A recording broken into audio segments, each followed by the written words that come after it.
हे guys good morning. तर कधी-कधी मला काय होतं काय माहिती, मी इतकी ब्लँक राहते, की जर खूप दिवसांनी समोरचा मला हाय बाय करत असेल ना, तर माझं त्याच्याकडे पण लक्ष नसतं, की काय त्या व्यक्तीला म्हणायचं होतं आणि मला काय बोलायचं होतं. आणि मग तो काहीतरी असं गृहीत धरून चालतो तो व्यक्ती, की लाइक ही खूप ॲटिट्यूड आहे हिच्यामध्ये आणि ही खूप रूड आहे. पण असं काहीच नाही यार, मी खूप साधीभोळी आहे. माझं लक्ष नसतं ही बात वेगळी. आता त्या 2 मिनिटाच्या भेटामध्ये मी तुम्हाला काही सांगू नाही शकणार ना, की माझं लक्ष नव्हतं तुमच्याकडे. बट आफ्टर दॅन तो इन्सिडेंट झाल्यानंतर मला रिअलाईज होतं कुठेतरी, अरे यार, मी चांगला प्रस्ताव द्यायला हवा होता त्या व्यक्तीला. बट मी 2 शब्द बोलून असं सरकली पुढे. बट असं का होतं यार, काय माहिती? पण पुढच्या व्यक्तीला काय वाटत असेल हे मला नाही माहिती गाईज. असो, तर आजही मी बस म्हणजे आता मी रेग्युलर बसनेच जाणार आहे. सो रोज तुम्हाला बसचं चित्र दिसणार आहे आणि त्यानंतर मग लेक्चर वगैरे केले. त्याच्यानंतर टिफिन वगैरे खाल्ला. आज मी केली होती मसूरची डाळ, जी मला इतकी नाही आवडत, बट ठीक आहे, छान लागती.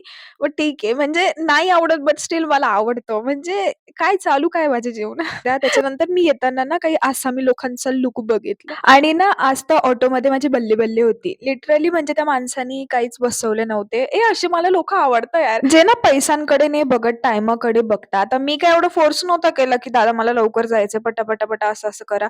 बट स्टिल त्याला असं वाटलं काय माहिती, की हिला एकटीलाच नेऊ, एवढं दूर मला एकटीलाच घेऊन आलेलं म्हणजे आणि त्याला एकच सीटचे पैसे भेटलेले. But still he is satisfied. अच्छा असो. तर येताना मग मी गृहिणी आणि भाजीपाला पण घेऊन आली होती. काही फ्रुट्स पण आणायचे होते.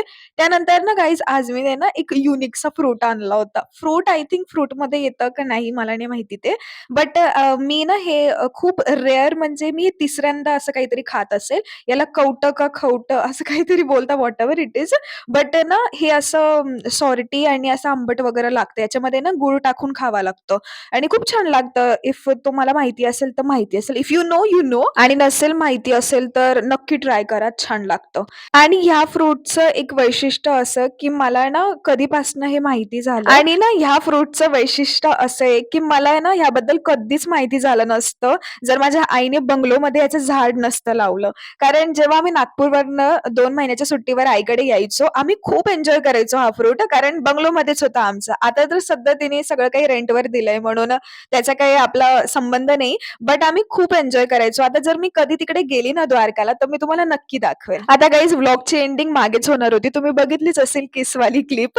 बट ॲक्चुअली मला दीदीने लगेच धप्पा दिला कारण ती बाहेर गेली होती. सो ती बोललेली मी दाबेली आणली आणि दाबेली यार खूप दिवसानंतर आपल्या व्लॉगमध्ये येते. सो मी ती क्लिप घेतलेली परत. म्हणून मग पुढे व्लॉग परत कंटिन्यू झाला. मग आम्ही गप्पा वगैरे मारत बसलो होतो कारण उद्या दीदी घरी जाणार आहे तिच्या. सो या भेटूयात उद्याच्या व्लॉगला. Bye bye. Good night and do like, share, comment and subscribe.